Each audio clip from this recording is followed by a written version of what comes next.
mo rí nǹkan kan tó yà mí lẹ́nu lára gọ́fúnà Adeleke of Ọ̀ṣun state. Mo wo fídíò ìgbà tí gọ́fúnà Adeleke tí wọ́n lọ kí bàbá àgbà tí wọ́n lọ kí senior brother wọn ìyẹn bàbá wa Chief Deji. I was so stupefied. Mo kàn sáà wo fídíò yẹn bí ìgbà tí mi ò rírú ẹ̀ rí. Odidi gómìnà tó yẹ kó náà fíìlì Ọlátidé ó wá mọ oore ó wá dọ̀bálẹ̀ he lies on his belly níwájú ẹ̀gbẹ́ ẹ̀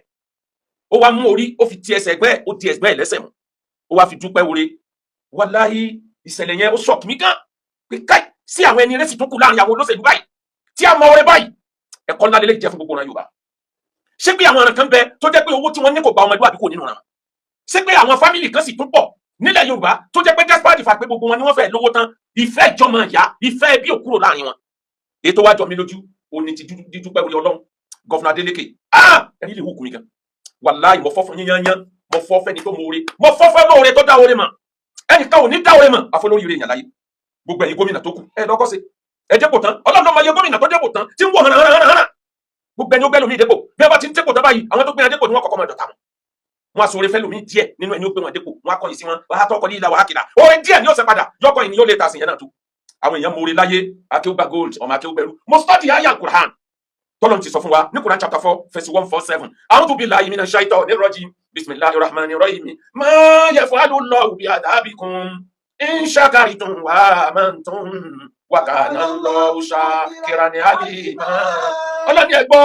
ẹ wo expression tọ́lọ́run fi gbé àyà yẹn kalẹ̀. Ọlọ́run fẹ́ sọ̀rọ̀ ọpẹ́ dúdú ó fẹ́ sọ̀rọ̀ appreciation ó fẹ́ sọ̀rọ̀ gratitude ó fẹ́ sọ̀rọ̀ kẹdà ọmọ oore ó wá ní máa yẹ fọhálù ọba mi gbé wá bí ìgbà téèyàn ń bá olólùfẹ́ sọ̀rọ̀ ọ̀rọ̀ fẹ́ la fẹ́ sọ ọ̀rọ̀ ẹni tó mọ oore tó dúpẹ́ oore ọba mi mú wá lọ́nà ìfẹ́ máa yẹ fọhálù lọ orí adáàbìkùn kí n fún ọ lọ́lá kí n gbà kí ni mo fẹ́ fi ṣe kí n fún ẹ lówó kọ́mọ́ sí má kí n fẹ́ fi ṣe kọ́ ọmọ bẹ láyé ká ní ọmọ sí má lójijì oore kí ló kó bí mi ọlọ àmọ́ bí shartin àmọ́ pẹ̀lú májẹ̀mú kan ní inshakartun pẹ̀lú májẹ̀mú méjì bí shartain inshakartun tó bá jẹ́ pé òun lọ mọ oore suppose you are appreciative if only you can be appreciative tó bá jẹ́ pé o lè mọ̀ọ́re wàá máa ń tún tẹ́ẹ̀dẹ̀ tó nígbàgbọ́ yìí pé Ọlọ́run ní í ṣe gbogbo nǹkan méjèèjì lọ́lọ́run púpọ̀ Ọlọ́run ti síwájú aláìmoore ẹ̀dá tí ó pe oore wá bẹ lọ́dọ̀ rẹ̀ ni bí ọba sọ Ọlọ́run ló ṣe Ọlọ́run kan gbé ba lọ́dọ̀ rẹ̀ ni ó sábàbí ni Ọlọ́run kó méjèèjì pọ̀ in shakartum tó bá lè dúpẹ́ oore wàá máa ń tún tó wá nígbàgbọ́ pé mi Ọlọ́run ni mo ṣe èyí tó túmọ̀ sí pé tó o bá dúpẹ́ oore tó gbà pọ́lọ́run ló ṣe òmòore bó o bá gbà pọ́lọ́run ló ṣe tó dúpẹ́ oore lọ́dọ̀ olóore òmòore ó lè ṣe kan kó o fi kejì padà wa kana Allahu shakiran halima. Ọlọ́run lémi Ọlọ́run ọba tí foore dúpẹ́ oore lémi Ọlọ́run ọba tó mọ ẹni tó foore san oore òun lémi Ọlọ́run. Ọ̀rọ̀ fámìlì Adeleke lẹ́dẹ̀ ní tí mo lè fi wé ìtàn mẹ́rin ni mo fẹ́ sọ láàrin ìṣẹ́jú díẹ̀ ní ìṣẹ̀lẹ̀ tó ṣẹlẹ̀ ní 1945 lẹ́yìn Second World War. Ìtàn Inherent Heavy is my brother. Ibi tí wọ́n ti incriminate àwọn òkú tó kú sójú ogun ibi tí wọ́n ti ń sọ wọ́n níná ni wọ́n ti rí idán kan tó di ìtàn tó ní àrò yìí tó wá di logo wọn nílùú Japan. Inherent Heavy is my brother. Arákùnrin kan làwọn òbí ẹ̀ méjèèjì wọ́n kú síbi atomic bomb tí wọ́n jù sílẹ̀ ní Nagasaki àti Hiroshima. Ọmọ yàrá pálá wà lára àwọn tí wọ́n survive. Òun àti àbúrò ẹ̀ kékeré òun gangan is a young boy kò tí wọ 20 years kò tí wọ 18 òun àtàbúrò ẹ̀ kékeré ìgbà tí oró kìíní yẹn mú àbúrò ẹ̀ ó mú bẹ́ẹ̀tì ó de àbúrò ẹ̀ mẹ́yìn ẹ̀yìn ẹ̀ làbúrò ẹ̀ kú sí ó fi wá rìn odidi ọjọ́ méjì tó bá débi tí ó ti sùn kò ní tú òkú àbúrò ẹ̀ kú lẹ́yìn ó bẹ́ẹ̀tì ẹ̀ mọ́ bọ́tì ẹ̀ títí tó fi wá débi tí wọ́n ti ń sun òkú níná wọ́n wá fẹ́ tú òkú yẹn ẹnìkan ló wá rí photographer kan ló wá kọ́kọ́ rí ló wá ń sọ fún pé ó dẹ̀ release òkú yìí fóun kó wọn bẹ́ẹ̀ gbé this is too heavy ọmọdé tí ó ti wọ ọmọ 15 years ó ní inherent heavy is my brother òkú yìí máa ti ń ṣe omi ó dẹ̀ gbé sílẹ̀ inherent heavy is my brother òkú yìí máa ti ń pọ̀ lẹ́nu ó dẹ̀ gbé sílẹ̀ inherent heavy is my brother títí tó fi gbé débi tí wọ́n ti ń sun òkú nínú ìgbà tí wọ́n gbé débẹ̀ ló tó gbà kan tú bẹ́ẹ̀tì tó fi dé àbúrò ẹ̀ fúnra ẹ̀ lọ́fọwọ́ ara ẹ̀ gbé síbi tí wọ́n ti ń sun òkú nínú ó wá sún sẹ́yìn láì sun ẹkún ó wá bẹ̀rẹ̀ sí bá ètè ara ẹ̀ kò sun ẹkún jáde kómi ó jáde lójú ẹ̀jẹ̀ ló sun gbogbo ètè ẹ̀ wá fọ́ fún eyín tí fi ń já ètè fún ìbànújẹ́ pé àbúrò òun kò make it at last n ti ń tọ́mọ ìyá nìyẹn inherent heavy is my brother irú ẹ̀ ló ṣẹlẹ̀ lórí ọ̀rọ̀ Chief Deji Adeleke àti Governor Adeleke lọ́sùn inherent heavy is my brother ìgbà àkọ́kọ́ tí wọ́n kọ́kọ́ dìbò bóyá 2018 àbí nǹkan wọ́n lose inherent heavy gbogbo billions tí wọ́n ná ó go down the drain kò já kó sóhun ó tún dìbò ẹlẹ́ẹ̀kejì wọ́n tún gbìyànjú Ọlọ́run bá fàṣẹ sí fíksì ìbàdí ìbò ẹlẹ́ẹ̀kẹta yìí lọ́wọ́ afẹ́ ìlejù gbogbo ilé ìtàn ti dì lọ wọ́n jáde tán ní gbogbo tí ń jẹ́ ẹbí wọn gbogbo tí ń jẹ́ ìran wọn gbogbo ẹni tó lẹ́bí ẹ̀wọ̀n lọ tẹ́bí yín ṣe àìmọye ẹni ọwọ́ àpò òsèlú ordinary councillor ẹbí ẹ̀ ọjọ́ lójú ìran rẹ̀ ọjọ́ lójú gbogbo ẹ̀yin aláìmọ́ rẹ̀ ẹ̀dá láyé ẹgbẹ̀sán gbogbo olóṣèlú tí wọ́n ṣe lóore tí owó rẹ̀ ẹ̀jẹ̀ ìyá wájú Ọlọ́run àtàyé lẹ́ti bẹ̀rẹ̀ ẹ̀yà olóṣèlú tó sóore díẹ̀ tó gbójú kúrò tó ní ṣe bá àti ṣe fún òní bí ẹ ti bọ́ bẹ̀rẹ̀ níbẹ̀ nínú èèyàn tó jẹ́ pé nítorí pé support ẹni olóṣèlú olùsí ọmọ olùsí ìyàwó òun ká lùsí ìgbésí ayé olùsí ọ̀nà ara ẹ̀ olóṣèlú ni ó dẹ̀ gbójú bẹ̀ ẹnìkan ni wọ́n sóore fún tọ́da mọ̀ yìí kò ń ṣe dandan ní kó lọ dúpẹ́ tí ò bá lọ dúpẹ́ lọ́wọ́ ẹ̀gbẹ́ ta ló fẹ́ mú kò sí kóòtù tẹ́gbẹ́ ó gbé lọ dípò tí wọ́n fi mọ̀ọ́rẹ́ ẹni ó sọ̀rọ̀ fún wọn nínú fámìlì sẹ́mi tí wọ́n sọ ní pé àwọn gbogbo yín nílò ọwọ́ àṣetán olórí rẹ̀ dà bọ́ọ̀ ni ó ṣe ní dà ìràwọ̀ orí búwo ló ń gbé kí tẹ́lẹ̀ kó tó dọ̀dọ̀ ẹ̀ ó sànú ẹnu fámìlì tán ó wá sí tán onínúràwọ̀ yín ẹni tí wọ́n bá lọ dúpẹ́ lọ́wọ́ ẹ̀ ó sì ẹ́ lóore oníkọ́mọ̀ ṣe bí ọba sí ẹbọ lójú tì kí ni wọ́n ń jẹ̀gbọ́n wá fún èyí tí ń jẹ̀gbọ́n sínú fámìlì mi dẹ̀ sóore fábúrò ẹ̀ àbúrò oore tán oníkọ́mọ̀ kẹ́kẹ́ parẹ̀ agbára òun lọ́ka ó ní mímọ̀ tòun ni òun lòun dá kíní yẹn ṣe gbogbo àwọn ọ̀rọ̀ burúkú tí máa bí ọlọ́run ẹ̀yin olóṣèlú ayé ẹ̀ lọ yẹra yín wò ẹ wá kẹ́kọ̀ọ́ lọ́dọ̀ Adeleke tíjà lọ́jọ́ fún gbogbo yín gbogbo ẹ̀yin tẹ́ jẹ́ gómìnà ẹ̀yin sẹ́nitọ̀ ẹ̀yin rẹ́ẹ̀pù ẹ̀yin alága kanṣu gbogbo yín pátá tó fi dórí ààrẹ ẹ lọ lórú ẹ̀kọ́ tárakùnrin yìí lò àwọn tó bá ṣe dáadáa fún yín ẹ lọ dá ọ̀rẹ́ wọn padà ẹni tó nu omijé kúrò lójú ẹ bọ́ọ̀ bá lè ṣẹ̀san omijé tó nù má gba ẹ̀jẹ̀ lójú ẹ kí wọn náà má bàa dẹni tí ó bá ẹ̀jẹ̀ lọ. Gọ́fìnà Adeleke lọ́sùn mo fọ́ fún yín pátápátá pẹ̀lú ń tẹ́sí ẹ mọ oore ìran Lárúbáwá ni mo mọ̀ tí mo ń dúpẹ́ oore báyìí ọ̀nà méje ní traditional ways tí Lárúbáwá fi kíra wọn. lẹ́yìn tó jẹ́ pé tó bá bọ́ sọ́wọ́ àwọn míì nínú àwọn tó ń pera wọn ní àfáà mùsùlùmí wọ́n ní náà lọ́tọ̀ wọ́wọ́ eléyìí tó ga jù nínú ọ̀nà tí Lárúbáwá fi kíra wọn.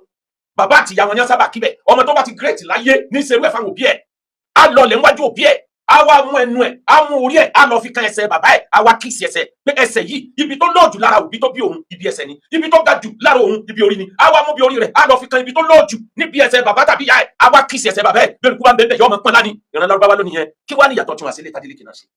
abẹ́ rí nǹkan ni Ànábì wa Muhammad sallallahu alayhi wa sallam Ànábì ní ṣe khutbah lọ́wọ́ jọ́ kan lára àwọn khutbah gbẹ̀yìn Ànábì ní ma ahadi indana min yadin illa wa qad kafanahu Ànábì ní kò sí ẹnìkan tó ṣoore fún wa illa wa qad kafanahu biha àfi kó jẹ́ pé àti sánlẹ̀ san oore rẹ̀ padà bàbá tiẹ̀ san tó bó ṣe yẹ àti sán ní díẹ̀ ma khalla Abubakar nìkan fa inna lahu indana yadan yukafi'u Allahu biha yawm al-qiyamah ó nìkan ló jẹ́ pé kò sí ẹ̀san tá a lè san fún tó lè tó àfi kó lọ́wọ́ san lẹ́san lọ́dọ̀ gbẹ̀dẹ̀ al-qiyamah. Ànábì rántí owó Abubakar ibi tó ràn lọ́wọ́ dénú ayé ọlá Abubakar ibi tó ràn lọ́wọ́ dénú ayé níjọ́ tí wọ́n lé kóńdù tó rìnrìn àjò ìjìra tó sá kúrò lóru láàrin wọn pa wọ́n yẹ Abubakar yóò filẹ̀ òun ló provide oúnjẹ fún òun ló arrange àwọn tí wọ́n fi mọ̀nà òun ló sanwó ojú ọ̀nà òun ló sanwó ìrìn àjò òun ló sanwó oúnjẹ òun ló provide ràkúnmí tó mi bẹ́ẹ̀ tó ń jẹ bẹ́ẹ̀ òun ló provide security. Ànábì ní Ọlọ́run nìkan ló lè san lẹ́san Abubakar kò sí ẹ̀san táwa ènìyàn lè san láyé tó lè tó ọ̀kan nìyẹn ẹjẹ tó ń kàn wá George Washington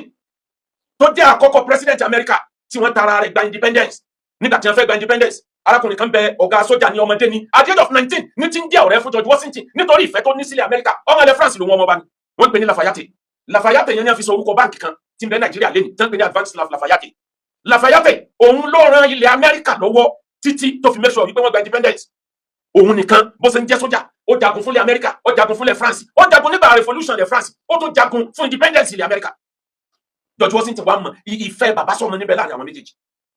tí George Washington fi kú láyé kò sí ọ̀sẹ̀ kan single week ó wá pẹ́ tán ọ̀sẹ̀ méjì yóò kọ lẹ́tà kan sí Lafayette tí ó fi appreciate ẹ pé òun dúpẹ́ orí ọjọ́ sí ẹ wo adúrú ọdún tó lò lẹ́yìn independence America ọ̀sọ̀ọ̀sẹ̀ oṣooṣù ní wọ́n kọ lẹ́tà ní fi ń dúpẹ́ lọ́wọ́ ẹgbẹ́ ọmọ ẹ̀ pé mo dúpẹ́ lọ́wọ́ rẹ̀ ìwọ lọ́lọ́run lò ní sábàbí tá a fẹ́ràn sí yọrí sí l'Amẹ́ríkà lẹ́nu àìmọye tí wọ́n fi sọ orúkọ Lafayette tọ́ran George Washington lọ́wọ́ láti gba independence fún Amẹ́ríkà dúpẹ́ fọlọ́run rẹ̀ ọ̀rẹ́ wa dúpẹ́ fún ní sábàbí ọ̀rẹ́ wa ẹrù dúpẹ́ àná yóò gbà mìíràn dúpẹ́ fọlọ́run rẹ̀. tí wọ́n bá ń pín ipò àwọn tí wọ́n jẹ́ the best governor lórí ẹlẹ́yìn tí gọ́fìnà Adeleke ṣe yìí ó ti sáfẹ́ the most appreciating governor tó lè dúpẹ́ wọlé kódà mo wò ó pé èèyàn mélòó ló lè dúpẹ́ wọlé báyìí kì í ṣe nítorí bóun náà ti lówó náà ti dolówó ti dọlọ́lá lọ́wọ́ àgbẹ̀gbàlajà níwájú ẹ̀gbẹ́ bàbá tó bí ẹ ǹjẹ́ o dúpẹ́ wọlé fún ìyá tó bí ẹ ǹjẹ́ o dúpẹ́ wọlé fún kí àwọn tó bí ẹ kan sóore fún ẹ ìyẹn ò ti ṣe dandan pé duty wọn ni ihsan under goodness ló wà ọ̀tọ̀ ni pé wọ́n perform duty wọn tó ṣe goodness wọ́n ṣe rere fún ẹ ọ̀gá tó kọ́ ẹ níṣẹ́ ǹjẹ́ o dúpẹ́ lọ́wọ́ ẹ àwọn tí wọ́n sọ ẹ́ dé èèyàn láyé ó dé èèyàn tẹ́ báwọn lọ wá kí bó ṣe rán wọn sọ ọwọ́ àṣetán ọlọ́rọ̀ rẹ̀ ń dàrú ọ̀nà dà tọ́rọ̀ òfin ní dàrú ọba tó dá ayé tó dá ọ̀run pẹ̀lú ètò lọ́dọ̀ fi dá ayé ọ̀kan nínú àwọn sàhábà tẹ̀ àwọn sálàf tẹ̀ ti kọjá lọ Imam Shafi ó ní gbogbo ọjọ́ tó ń bá wọ̀lú Nàìjíríà láyé òun ò ní wọ bàtà òun ọ̀jẹ̀ wọ bàtà kọjá nínú ìlú tí bọ́dì ànábì bẹ́ẹ̀ tí bọ́dì Imam Malik tọ́jà àfa òun bẹ́ẹ̀ òun ò ní wọ bàtà kọjá nínú Nàìjíríà wọ́n máa fẹsẹ̀ rìn kiri sign of appreciation sign of respect ó wá lóun ò ní wọ inú ilé kan títírà àfa òun Imam Malik bẹ́ẹ̀ àfi kó wọn sàdùwà lákòóhùn tó wọ inú ilé náà àfi létí ò bá sí tírà Imam Malik bẹ́ẹ̀ lóun ò ní sàdùwà lákòóhùn tó wọ bẹ́ẹ̀ gbogbo eléyìí àfi ń kọ́ra wa lẹ́kọ̀ọ́ ni ẹ jẹ́ ká máa mọ̀ọ́re ẹ lọ mọ̀ọ́re Ọlọ́run ló dá oore fẹ́ni tó lóore ẹni ó mọ̀ọ́re ní sóore ẹni ó mọ̀ọ́re ní dúpẹ́ oore bí wọn bá sóore fún yàn tí ọba mọ̀ ń tàn wọ́n padà rú yóò padà kábàámọ̀ kan yìí ẹ wá rí nípa rí kí n tó lọ àbúrò wa Davido olórin àgbáyé ó ti di ayé Ọlọ́run ò ní dá ọ padà sẹ́yìn àsìkò mẹ́ta kan bẹ́ẹ̀ ẹ̀dá gbọ́dọ̀ sọ tí ó fẹnu sọ tínú ẹ̀dá bá ń dòjù ìwọ̀nba ló gbọ́dọ̀ sọ̀rọ̀ wọn tínú ẹ̀dá bá ń bàjẹ́ ìwọ̀nba ló gbọ́dọ̀ sọ̀rọ̀ wọn tẹ̀dá bá ń bínú lọ́wọ́ kó try láti economize ọ̀rọ̀ ẹ̀ àwọn tí wọ́n rìkọ́ọ̀dù ọ̀rọ̀ ẹni ó ti lórúkọ láyé wọ́n pọ̀ ó pọ̀ ní ọ̀rọ̀ téèyàn sọ by mistakenly tí wọ́n á dùn kéèsì ẹ̀ lọ́jọ́ ọ̀la Ọlọ́run sọ orí fún tìlé Adeleke interview tó gàtì tó kẹ́ stop giving interview anyhow gbogbo tó ń sọ làwọn yẹn people are recording your voice má sọ ọ̀rọ̀ tí wọ́n á fi lóye kéèsì ẹ̀ lọ́jọ́ ọ̀la gbogbo ẹni tó ṣẹ̀ gbójú kúrò bẹ́ẹ̀ o ti ṣẹ́gun Ọlọ́run ti fún ẹ ní ṣẹ́gun kí ló tó interview lọ́tún lọ́sì yìí Ọlọ́run ló mọ iye alágbára tí interview ọ̀rọ̀ ẹnu tó ti gbé ṣubú láyé ò ní ṣubú ó ṣẹ̀ bẹ̀rẹ̀ gíga ní èyí fásílì sànàkà látẹkù láfàtúbùtà lá iná libala muakalu bilimanteki Davido olórin àgbáyé ìfadílì lánàkà sọ ahọ́n rẹ dáadáa táyà rẹ má jẹ́ kí anything má jẹ́ kọ́rọ̀ kan máa jáde bẹ́ẹ̀ ni àwọn ìfasílì sànàkà mọ nǹkan tó fẹnu sọ Ọlọ́run ò ní dá ẹ wò ọmọ aráyé ò ní sọ ẹ mú iná libala muakalu bilimanteki àdánwò tí alágbára ṣubú ya hàn wọn lọ́wọ́ o ní ṣubú ẹ̀mí o ní ṣubú ara o ṣẹ̀ṣẹ̀ bẹ̀rẹ̀ gíga ni wàá ga kọjá bí gbogbo èèyàn rò ọgá dé láyé àwọn òbí rẹ onímọ̀ sáré rẹ wọn á dẹ̀ jẹun ọmọ pẹ́pẹ́pẹ́ lálùbáríkà Al-Qur'an lára ìgbésẹ̀ tá à ń gbé lọ́wọ́ lẹ́nu ọjọ́ mẹ́ta yìí àmọ́ tá a ti rí i pé ìgbésẹ̀ yẹn ó dẹ̀yìn ìbò kó tó wà fruitful kó tó wà meaningful ó dìgbà bá dìbò president náà ká tó rí i pé àwọn èèyàn ń kó sáàrin olóyè Sunday Igboho àti senior brother rẹ̀ ìyẹn Kakanfò of Yorùbá land ajagun ńlá gbogbo ilẹ̀ Yorùbá olóyè Sunday Igboho àwọn èèyàn ń kó sáàrin wọn àwọn tí ẹjọ́ mọ́lẹ́yìn wọn ti tarun síra wọn kọjá àwa wò pé bò lálàáfíà yóò ṣèjọba fàyínà arúgbó agbániwálé kàdáàmù world war láyé gan wọn ń jókòó wọn padà sẹ́tù ẹ̀ náírà tìbù ní talkless of ọ̀rọ̀ kékeré ẹ̀yin méjèèjì ẹsẹ̀sẹ̀ bẹ̀rẹ̀ ayé jíjẹ ni ibi Ọlọ́run gbẹ̀yìn tó gbẹ̀yìn gadé tó pọ̀ o àmọ́ pẹ̀lú ògùn Ọlọ́run látara gbìyànjú tá a gbọ́ lẹ́nu ẹni kíní ẹnu ẹni kejì àrígbọ́wọ́ òṣèlú ń bẹ lábẹ́ ọ̀rọ̀ yìí tí a bá dìbò president tán àrùn kálukú balẹ̀ tí a bá dìbò president tán ó possible kó má nídìí àdásí ẹnì kankan tó jẹ́ pé fúnra ọ̀rọ̀ ni ó yanjú ara ẹ̀ ọ́ tó bá dẹ̀ need á sara wájọ á mọ ìgbésẹ̀ tá a gbé tí àlàáfíà ó fi wà nílẹ̀ Yorùbá òòrùn méjì lè mọ́jọ lẹ́ẹ̀kan náà àmọ́ planet àìmọye ìmọ̀ yọ̀ ń gbà mí o ìran Yorùbá ló ní òòrùn méjì kì í yọ lóòjọ́ nítorí páàrí sánmọ̀ ni o ẹgbẹgbẹ̀rún òòrùn ní bẹ́ sánmọ̀ àti sínta àmì ètò wúlò fún wa lẹ́yọ̀ kátà ń rí yẹn ni